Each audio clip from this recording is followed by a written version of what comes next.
Assalamualaikum warahmatullahi wabarakatuh.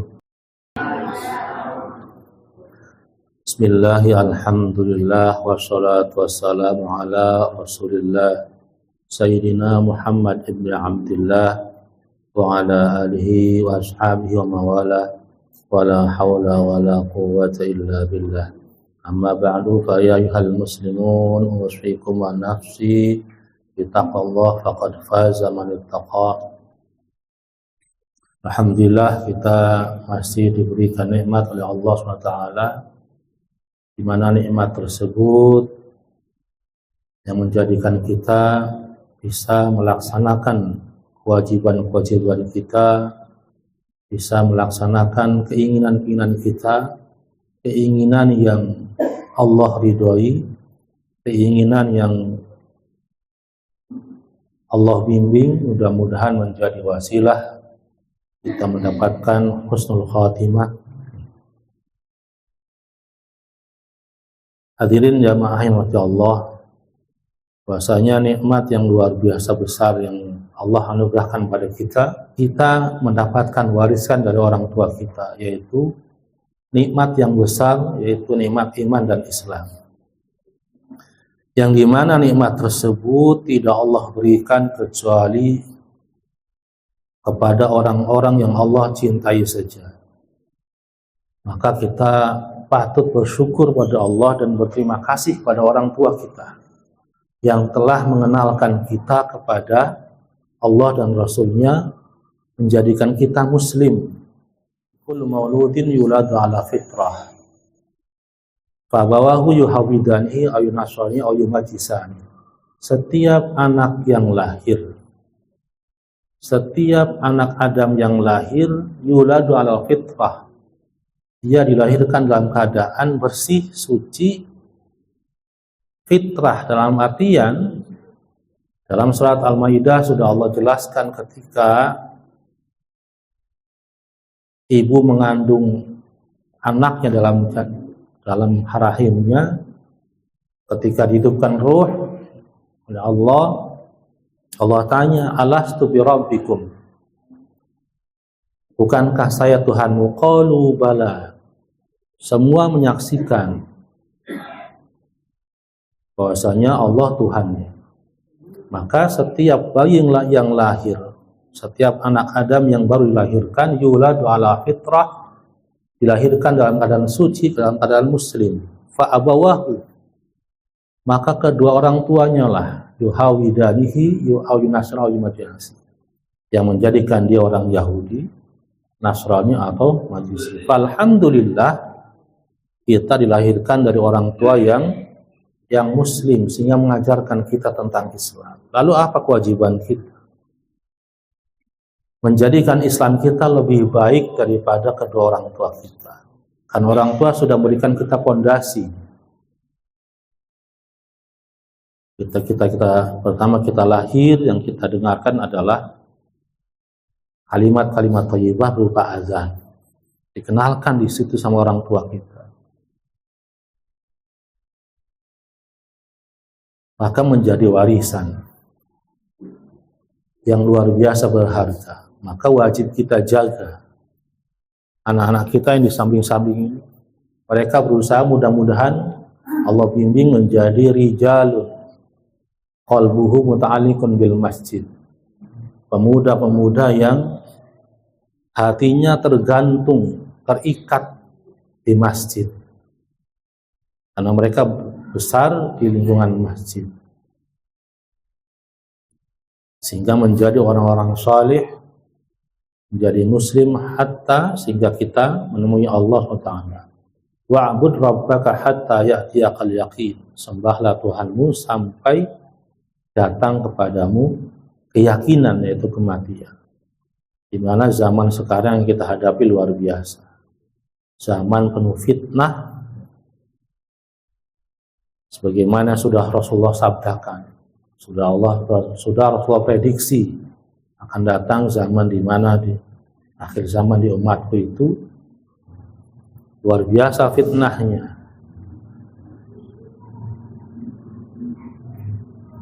Yang benar disalahkan, yang salah dibenarkan. Orang lebih mementingkan urusan golongannya sendiri. Maka kita yang dilahirkan sebagai muslim diwajibkan menjaga, mensyukuri, bahkan kalau bisa menularkan pada anak-anak kita supaya tetap menjaga keislamannya. Maka pesannya jelas, innallaha yu'ti ad-dunya ila man ahab wa man la yuhib wa la yu'ti ad-din illa man yuhib. Sesungguhnya Allah memberikan dunia itu kepada siapa saja yang Allah sukai dan tidak sukai. Artinya umum. Inilah yang disebut dengan penjabaran kalimat Ar-Rahman. Bismillahirrahmanirrahim. Dengan nama Allah, zat yang maha pengasih, yang pengasihnya tidak pilih kasih. Siap saja Allah kasih. Yang taat, yang enggak taat, yang maksiat, yang kafir, yang ateis, yang komunis, yang muslim, Allah kasih semuanya. Itu sifat Ar-Rahman. Dalam urusan dunia Allah kasih semua, tidak pilih kasih. Tetapi Ar-Rahim, maha penyayang, khusus di akhirat saja. Bagi siapa? Bagi hamba-hambanya Allah yang Allah cintai. Maka pengertian Ar-Rahim disebut sebagai ad-din. Wala yu'ti ad-din illa man ahab. Dan tidak Allah berikan nikmat agama kecuali pada orang-orang yang Allah cintai. Maka jangan sampai nikmat yang besar ini ditukar dengan nikmat yang kecil. Kita saksikan banyak di media massa yang tadinya muslim menjadi kafir. Entah karena pertalian pernikahan, entah karena kondisi ekonomi atau yang lainnya. Yang muslimnya cakar-cakaran antara satu kelompok dengan kelompok yang lain. Rugi sekali. Dan semoga Allah hindarkan kita daripada fitnah Dajjal. Zaman akhir luar biasa, fitnahnya sudah banyak sekali. Jangan sampai ketemu lah. Karena dalam sebuah riwayat Rasulullah bersabda, tidak satu kampung pun yang didatangi Dajjal kecuali semua penduduknya masuk jadi pengikut Dajjal. Waliyadzubillah. Maka iman Islam kita wajib kita pupuk supaya tetap terjaga, bertambah dengan berbagai macam amalan-amalan ketaatan kita pada Allah Subhanahu wa ta'ala. Bismillahirrahmanirrahim. Kita sampai kepada anjuran dari Al-Habib As-Sayyid Syekh Abdullah bin Al-Haddad bahwasanya untuk hendaknya kita mengambil dari urusan dunia itu secukupnya saja, seperlunya saja. Jangan melampaui batas.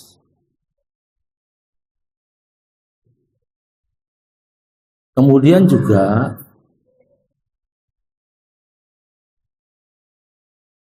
jangan banyak alasan ketika memang kita tidak bisa zuhud. Tidak usah mengaku saya lagi zuhud, saya zuhud.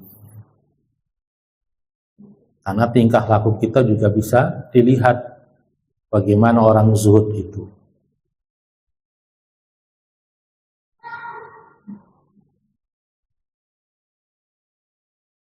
Jangan sampai kita beralasan bermacam-macam dengan alasan dan tafsiran yang sebenarnya jauh daripada yang benar, menyimpang dari ajaran Rasulullah SAW yang diajarkan oleh guru-guru kita. Sebenarnya kurang tepat. Rasulullah itu kaya apa miskin? Kebanyakan kita mengatakan Rasulullah miskin. Lalu bagaimana miskin ketika Rasulullah melamar Siti Khadijah, mas kawinnya 30 ekor unta yang baik-baik? Maka nggak mungkin Rasulullah miskin. Kita yang miskin pengetahuan. Maka Rasulullah orang zuhud, benar-benar zuhud. Itulah contoh dari Rasulullah. Kita bukan dalam artian zuhud, kita tidak boleh, bukan artian kita tidak boleh kaya. Bahkan Rasul sendiri adalah orang yang kaya. Tetapi segitu Rasulullah kayanya, luar biasa kaya, tapi tidak menampakkan kekayaannya. Segitu Rasulullah kaya, ketika lapar masih bisa menahan dengan ganjel dengan batu. Apa maksudnya ini? Inilah maksud yang dimaksudkan oleh As-Sayyid Asy'ad Abdul Al-Haddad. Wa'arid Rasulullah wa iradi Rasulullah SAW wal amya'i qablahu wal a'immatu ba'dahu anit tana'umi bid dunya ma'al qudrati alaihi minal halal. Bahwasanya Rasulullah dan orang-orang para nabi sebelumnya dan para ulama setelahnya itu anit tana'umi bid dunya ma'al qudrati alaihi minal halal, mencegah diri, menahan diri untuk tidak menikmati dunia padahal beliau mampu, padahal beliau bisa dengan jalur halal, beliau bisa untuk mempunyai kekayaan yang luar biasa. Tapi sampai lapar saja beliau ditahan dengan batu di sarungnya tuh untuk menahannya sampai bunyi ketak sampai sahabat Umar bertanya, Rasulullah mabika, ya Rasulullah kenapa, ada apa, kok suara apa? Jadi tunjukkan Rasulullah ini batu karena lapar 3 hari belum makan, saya ganjil dengan batu. Kata sahabat Umar, ya Rasulullah kenapa nggak bilang saya? Sampai segitunya. Sampai akhirnya para sahabat memotong kambing dan dimasak. 3 hari belum makan, dihidangkan makanan yang lezat, makannya cuma secukupnya saja, masih banyak sisanya. Ya Rasulullah, engkau belum makan 3 hari, kenapa makan segitu? Cukup bagi saya, makanan itu supaya badan saya kuat saja untuk ibadah. Itu Rasulullah. Artinya ajaran buat kita. Panutan kita mengajarkan seperti itu. Rasulullah sanggup untuk menjadi orang kaya, sanggup untuk menikmati dunia melalui cara yang halal, tapi tidak Rasulullah lakukan. Sehingga ada sabdanya seperti itu. Jangan sampai saya menikmati dunia ini senikmat-nikmatnya, sehingga jatah saya di akhirat Allah kurangi. Nanti di akhirat Allah tanya. Sudah, yang penting kita makan, niatnya supaya kuat ibadah. Bukan dalam bentuk supaya menikmati senikmat-nikmat sepuas-puasnya. Ketika Khalifah Umar bin Khattab pada masanya, Islam sudah tersebar jauh sampai ke Persia. Tetapi beliau enggan untuk membangun istana. Sehingga ada seorang Yahudi di Mesir yang rumahnya digusur oleh Amr bin As sebagai gubernur.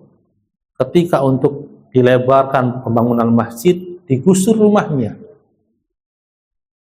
karena nggak mau dijual. Karena kata Amr bin As, ini masjid megah, di depannya ada gubuk reot punya orang Yahudi lagi, merusak pemandangan, kayaknya jelek. Akhirnya sholat, datengin beli rumahnya, dibeli nggak mau. Ini rumah warisan saya satu-satunya, nggak mungkin saya jual, dan saya nggak bakal mau dijual. Akhirnya digusur. Kesel Yahudi. Dia kan gubernur, pasti ada yang lebih tinggi daripada dia. Presidennya siapa? Dia dengar namanya Umar bin Khattab, adanya di Madinah. Si Yahudi tadi pergi berjalan, berangkat ke Madinah, dari Mesir ke Madinah, untuk menemui presidennya umat Islam, Khalifah Umar bin Khattab. Datang sampai ke Madinah 2 hari, dalam keadaan lelah. Selesai sholat asar, ada seorang yang duduk istirahat di bawah pohon kurma. Selamat sore Tuan, kata orang Yahudinya, selamat sore. Saya mau nanya, saya datang dari Mesir, saya mencari presidennya umat Islam, di mana rumahnya, sebesar apa istananya, sebagus apa bajunya. Dijawab oleh beliau, istananya dia berada di atas tanah, di bawah pohon kurma. Istananya gubuk reot. Nggak percaya dia. Nggak mungkin. Mana Umar bin Khattab? Khalifah bin Khattab. Di mana beliau? Ya saya, Umar bin Khattab. Orang Yahudi tadi gemetar. Bagaimana mungkin presiden umat Islam begitu? Duduk di bawah kurma. Karena orang Yahudi tadi melihat kekaisaran Romawi itu luar biasa. Kaisar Romawi, dia punya istananya luar biasa besar. Umar bin Khattab tidak seperti itu. Bahkan pernah Umar bin Khattab diprotes oleh jamaah ketika sholat, menjadi khatib sholat Jumat. Ketika itu setelah selesai perang, ada pembagian ghanimah berupa kain. Setiap orang dapat bagian 1 kain. Umar bin Khattab dapat bagian 1, anaknya juga ikut, Abdullah bin Umar dapat 1. Ketika khutbah Jumat, ada sahabat yang lain ngelihat Umar bin Khattab bajunya, gamisnya bagus. Kemudian dari mana kainnya? Itu aja diprotes oleh jemaah. Selesai khutbah, selesai sholat Jumat, dari mana kainnya Umar Amir Mu'minin? Jangan-jangan kau korupsi? Sampai segitu, Pak. Akhirnya jelaskan. Saya bikin gamis ini kemarin dapat ghanimah rampasan perang kain, saya dapat bagian 1, anak saya 1. Kemudian karena saya bikin gamis nggak cukup, masih ngatung di atas lutut, maka anak saya memberikan bagiannya buat saya, bukan hasil korupsi. Sampai seklir itu, Pak. Urusan segitu sampai dijelaskan seklir-klirnya. Apakah Umar bin Khattab tidak mampu untuk bikin istana yang besar? Mampu, sanggup. Tapi beliau mengikuti bagaimana ajaran Rasulullah SAW. Agar jatahnya di dunia tidak menghabiskan nanti jatahnya di akhirat. Pemahaman zuhud adalah bukan berarti kita tidak boleh kaya. Tapi jangan sampai kekayaan kita melampaui batas sehingga lupa pada Allah Subhanahu wa Ta'ala.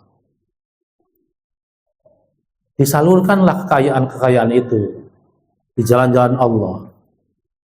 Membangunkan madrasah, membangun pesantren, membiayai anak-anak untuk ngaji, membiayai anak-anak supaya beasiswa untuk anak-anak yang tahfidz Quran. Itu salah satu jalannya. Setiap anak yang kita beasiswa, berikan beasiswa untuk tahfidzul Quran, ketika anak tadi membaca Quran, di mana satu hurufnya Allah kasih pahala 10, maka anak itu dapat pahala satu huruf 10, kita juga dapat.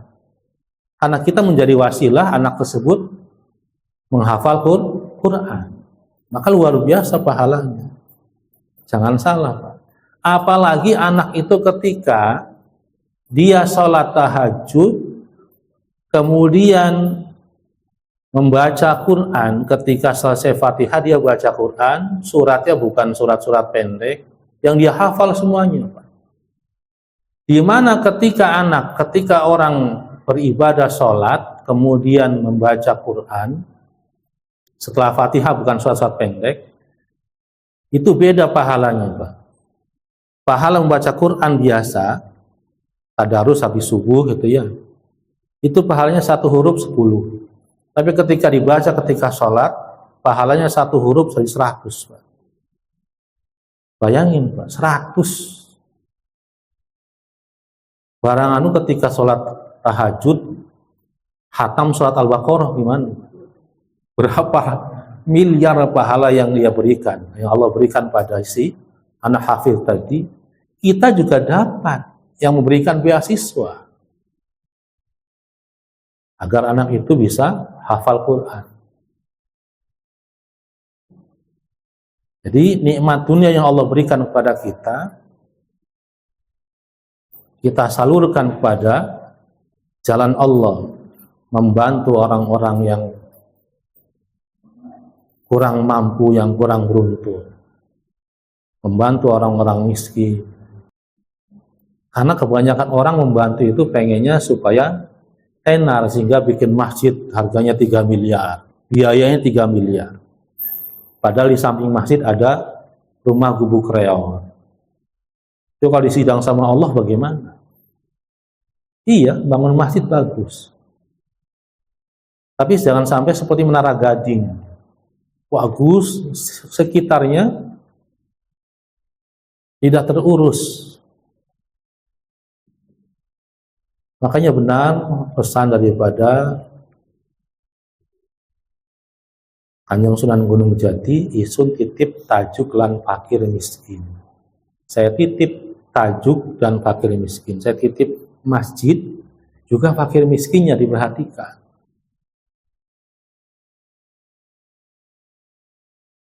Ya seperti tadi Amr bin As pengen bangun masjid yang luar biasa besarnya, di sampingnya ada gubuk reot yang punya orang Yahudi, dan ngadu pada Umar bin Khattab, saya orang Yahudi, gubernur Anda di Mesir pengen bangun masjid, di depan masjid ada rumah saya, digusur, saya nggak terima, saya nggak mau jual.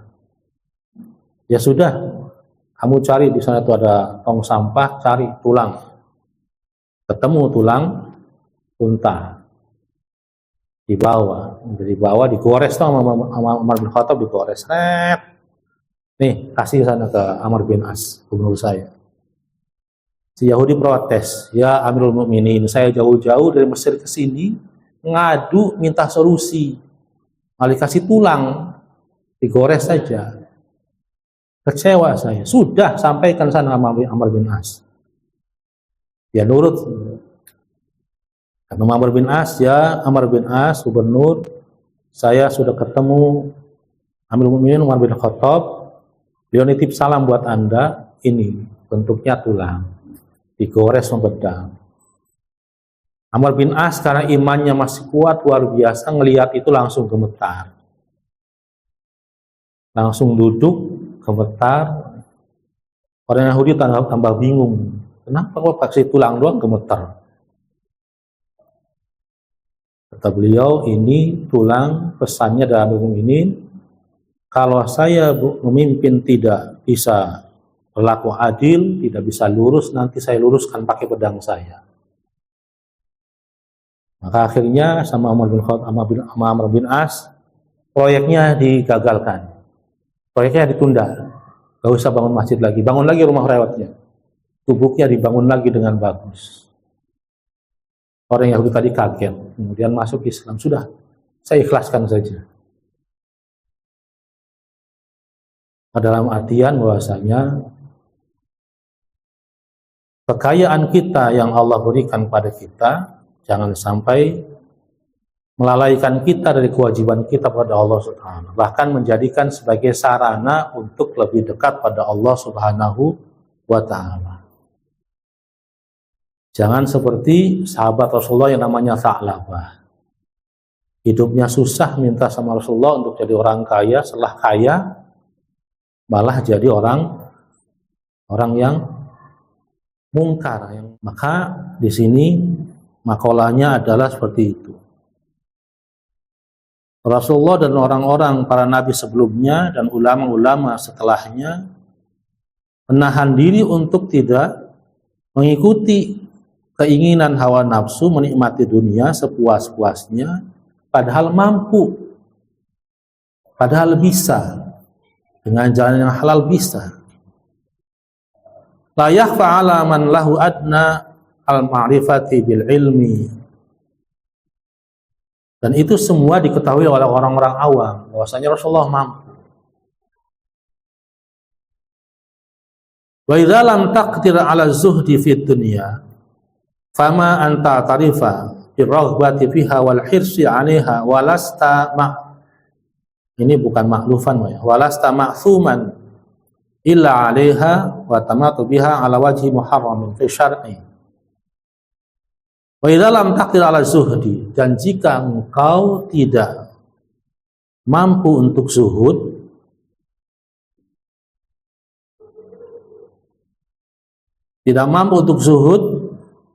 fama anta tarifa birraghbati fiha wal hirsi 'alaiha.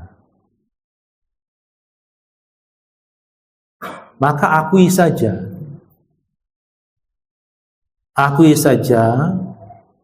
saya belum bisa untuk zuhud, dan saya masih senang terhadap dunia, wal hirsi 'alaiha, dan menjaganya. Rasa sayang kepada mobilnya masih besar, rasa sayang terhadap usahanya masih besar ketimbang yang lainnya. Akui saja tidak apa-apa.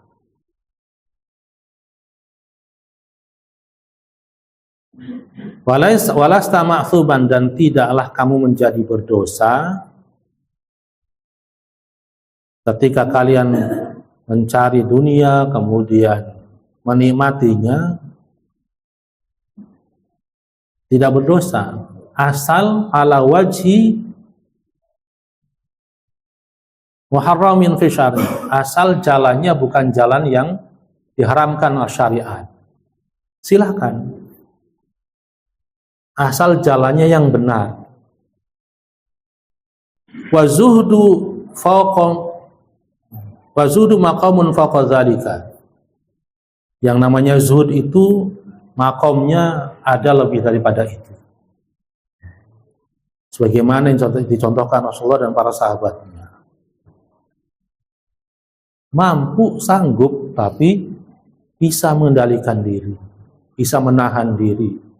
Walaita sya'ari law anna Allah ta'ala farada 'alaina at-tawassu' fid dunya famin aina al-qudra 'alaihi fi zamanin azzin fihi ma yuwari al-'awrati wa yasuddul ju'ati minal halali fa inna lillahi wa inna ilaihi raji'un. Walaita sya'ari, dalam ilmu nahwu itu ada namanya laita dengan la'alla, namanya harapun nawasib, namanya tamani dan taraji. Kalau tamani itu andai-andai, angan-angan yang tidak mungkin tercapai. Tapi kalau taraji itu harapan yang bisa mungkin tercapai. Dalam surat An-Naba, laitani ya laitani kuntu turaba. Wahai sekiranya saya menjadi debu saja. Ketika azab Allah ditampakkan, diperlihatkan, orang-orang kafir itu yaqulu ya laitani kuntu turaba. Mereka berkata, seandainya saya jadi debu saja, jadi tanah saja. Ini adalah tamani, angan-angan yang nggak mungkin tercapai. La'alla itu harapan yang kemungkinan bisa tercapai. Di sini ya laita sya'ri, wahai sekiranya perasaanku, la anna Allah Ta'ala faradha 'alaina tawassu' fid dunya, sekiranya Allah mengharuskan kepada kita untuk berluas-luas, bersenang-senang di dunia. Sekiranya, seandainya Allah mengizinkan kita, mensyariatkan kita untuk bersenang-senang di dunia, sok silahkan, mau ngapain saja. Tawassu' fid dunya, menghilangkan zuhud. Famin ainal qudrah alaihi fi zamanin azin fihi. Maka bagaimana jalannya, dari mana arahnya, dari mana kita sanggup untuk itu pada masa sekarang ini yang susah, pada zaman yang susah sekarang ini, yang nyaris potong kain buat nutup baju, buat pakai nutup tubuh saja susah, dan mencari sesuap nasi untuk menahan, menghilangkan lapar saja sudah susah dalam bentuk yang halal. Si Gus Baha bilang satu-satunya hal yang halal di dunia zaman sekarang ini, turun hujan kita mangap, itu yang halal, 100% halal. Karena kita nggak tahu nih, kita makan pakai piring, piringnya halal apa enggak bahannya. Bahannya halal, bagaimana cara memperolehnya? Bagaimana cara memperoleh dananya untuk bikin piring? Ketika minum airnya baca bismillah. Ngambilnya bismillah, naruhnya bismillah supaya Allah ampuni kita. Mudah-mudahan itu menjadi sebab mendapatkan kehalalan. Karena susah sekali. Bangun masjid juga kita nggak tahu nih masjid uangnya dari mana. Ada donatur datang tiba-tiba bangun nyumbang sekian, kan kita nggak mungkin Pak nanya, Pak duitnya dari mana nih, kira-kira etis apa enggak. Jangan sampai kita para suami juga sama, anak dan istri itu adalah merupakan amanat dari Allah. Jangan sampai gara-gara istri kita lupa sama Allah, jangan sampai gara-gara anak kita malah lupa sama Allah. Maka sebaiknya ajak anak istri kita supaya dekat pada Allah. Wallahu a'lam bishawab. Mari kita sama-sama akhiri dengan membaca doa majlis. Mohon maaf yang sebesar-besarnya. Subhanakallahumma hamdika asyhadu an la ilaha illa anta astaghfiruka wa atubu ilaik. Wal 'afwu minkum. Wassalamualaikum warahmatullahi wabarakatuh.